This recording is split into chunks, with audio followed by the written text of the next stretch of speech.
Welcome back to another video. I'm Dr. Michael DeMarco, and on today's video, we're going to talk about the power of the subconscious mind. And if you stay till the end, I'm going to talk about a really easy technique on how to actually hack your subconscious mind and get what you want in life. So let's get into it. So when we talk about the subconscious mind, we have to even know, like, why is it even important in the first place? And I can remember a time in my life when I was, trying to do a lot of things that my peers around me were doing, like especially when I was in the bodybuilding world. I was trying to be a bodybuilder, and there's some physical limitations on that, but our mind actually limits our physical limitations. And I just couldn't adopt the identity of a bodybuilder. So no matter what I did, no matter how hard I trained, no matter how I ate, I did everything properly. I followed the rules to the T. I just could not get the results that everybody around me was getting. And I was around like world-class athletes, like people that were on the Mr. Olympia stage. And this also followed me into uh, my professional life when it came to money, when it came to relationships, when it came to success. And I realized along the way, through a lot of trial and error, that my thoughts were an important part of that, the results that I was getting. And the beliefs that I had around those thoughts were extremely important. But as hard as I tried to like tell myself, to will myself, to change my behaviors, to change my habits, because I'm actually was a really big procrastinator. Probably didn't know this about me. If you knew me, you might know, or if you know me, you probably didn't even think it at all. But really big procrastinator, couldn't get things done when I wanted to get them done until like the last minute when I just had to get it done. And I think that really severely impacted the quality of a lot of my work that I've done.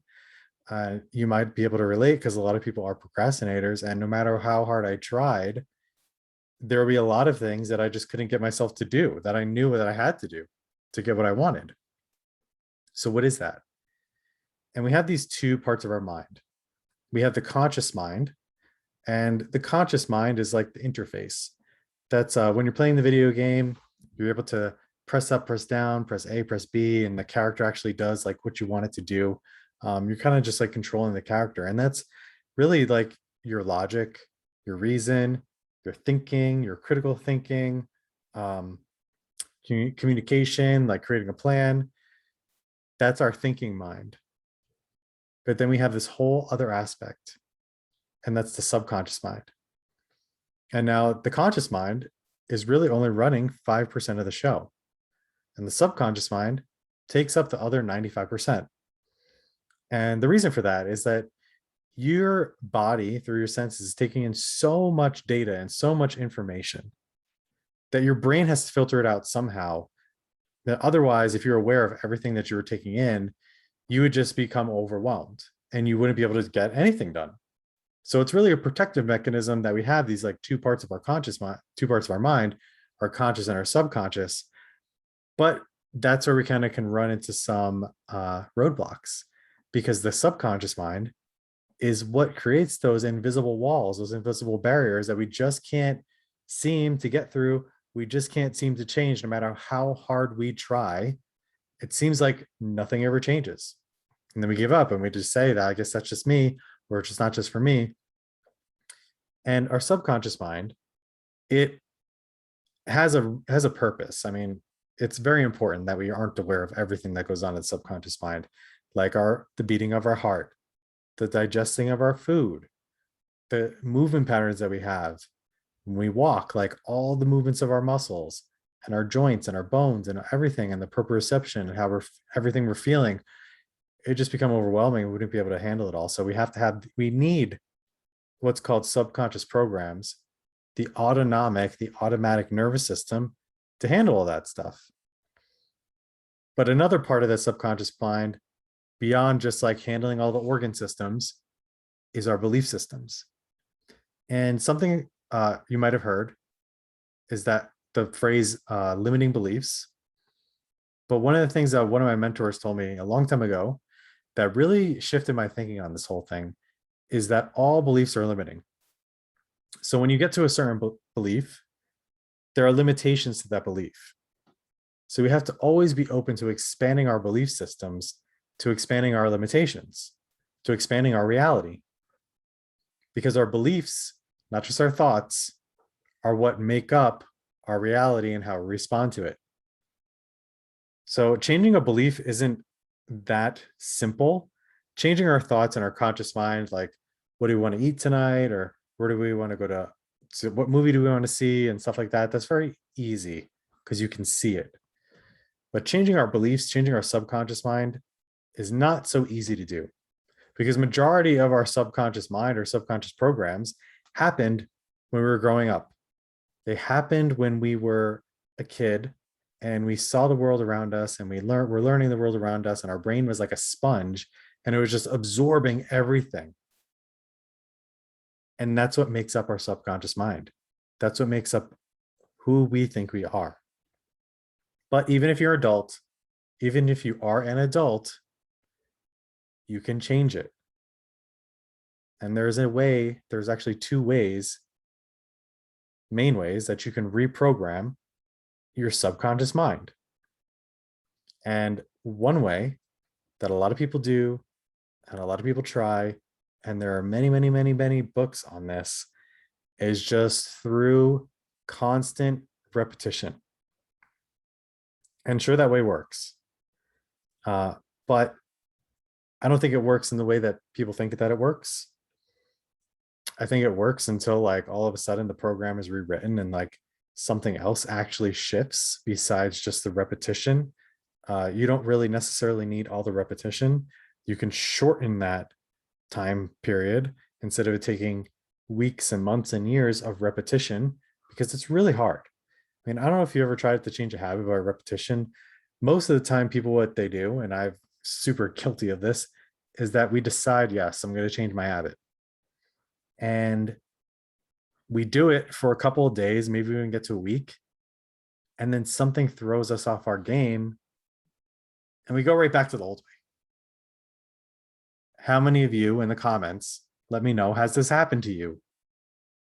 So there's actually another way that we can hack the subconscious mind and hack it, not just try to bulldoze our way through it, but actually hack it, because the conscious mind is like the interface when you're playing the video game, right?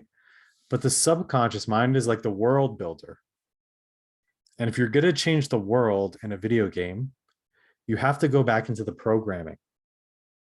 So we have to go back through the back door into our own programming of our mind if we're going to change anything.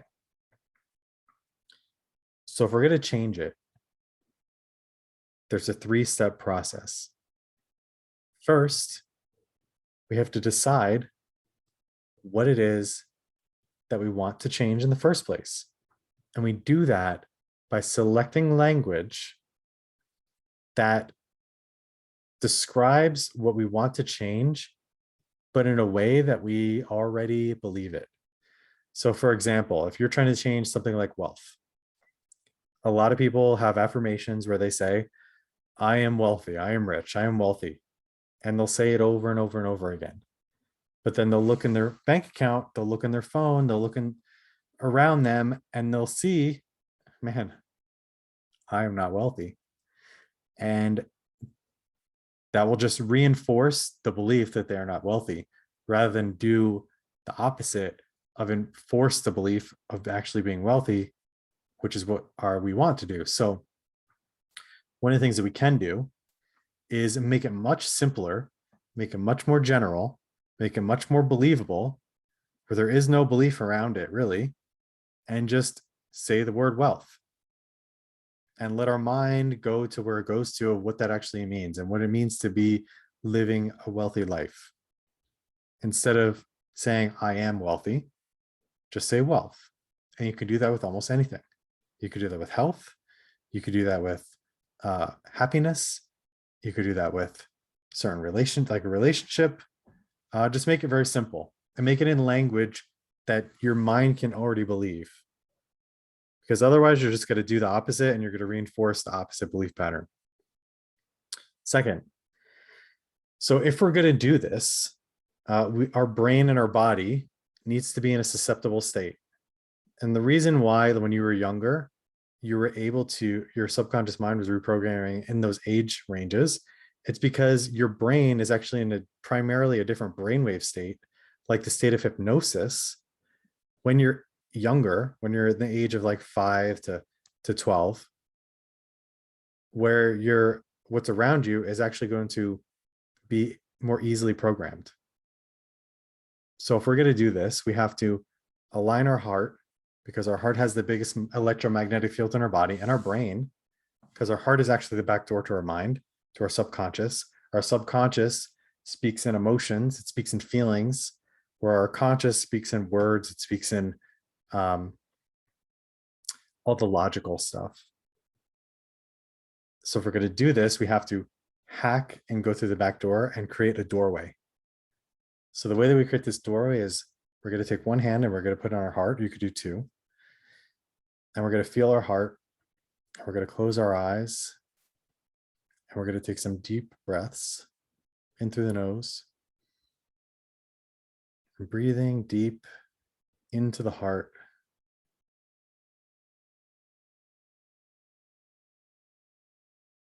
And then we're going to exhale out the mouth, making it long and relaxed. Then we're going to take another deep breath in through our nose, feeling it in our heart.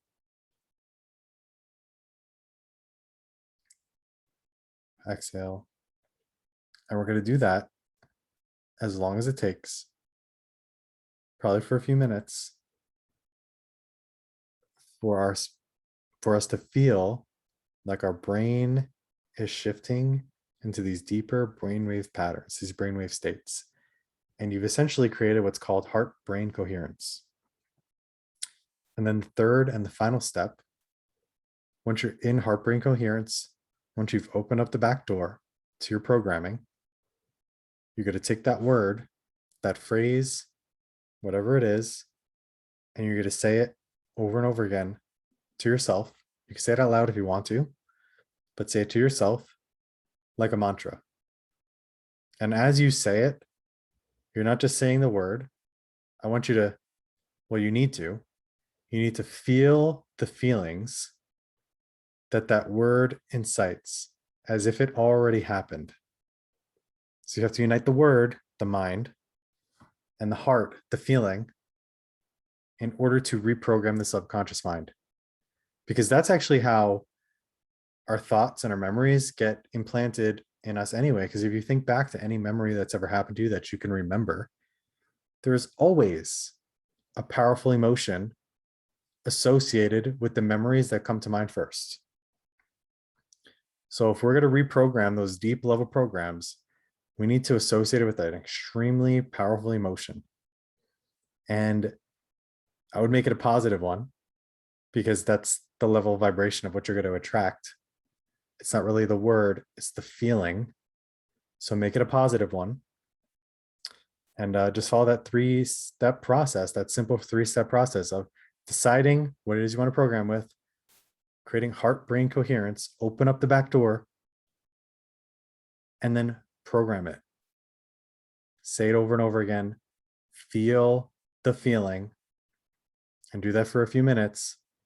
And this might not just happen overnight. I mean, this might just not change right away. Do it. Try to make a habit out of it. Do it every day, and then report back. Let me know what changes in your life. Let me know in the comments, because if you do this properly, things are going to change in your life, whether they are subtle, whether they're small or really big, something is going to change. So if you found this video helpful, don't forget to smash that like button, subscribe to my channel for more videos, and maybe share this with a friend who needs to hear it. Now, I appreciate you spending your time and watching this video. And I hope to see you soon. Thank you.